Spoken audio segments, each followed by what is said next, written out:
இன்னைக்கு நம்ம பார்க்க போகிற ரெசிபி சும்மா சூப்பரான ரெசிபிங்க.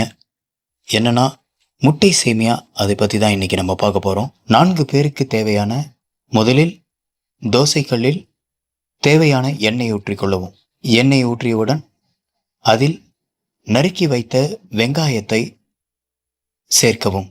வெங்காயத்தை வதக்கும் போதே அதில் நறுக்கி வைத்த தக்காளியும் சேர்த்துக்கொள்ள வேண்டும். இரண்டையும் நன்றாக வதக்கவும். பொன்னிறமாக வதக்கியவுடன் அதில் புதினாவை சேர்த்து கொள்ளவும். புதினாவை சேர்த்தவுடன் மீண்டும் வதக்கவும். அரைத்து வைத்த இஞ்சி விழுதை சேர்க்கவும். அனைத்தையும் சேர்த்து மீண்டும் வதக்கவும்.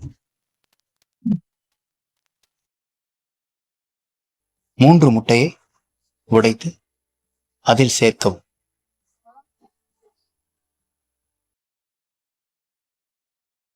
ஏற்கனவே வேக வைத்திருந்த சேமியாவை சேர்க்கவும். கரம் மசாலா, மிளகாய்த்தூள், மிளகுத்தூள் போன்றவைகளை தேவையேற்ப இதில் சேர்க்கவும்.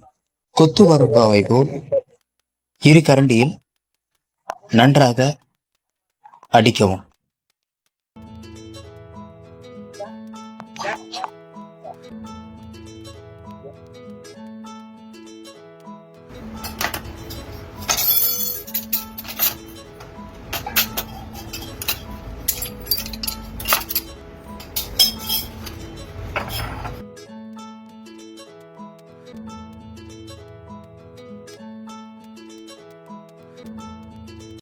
சுவையான முட்டை சேமியா ரெடி.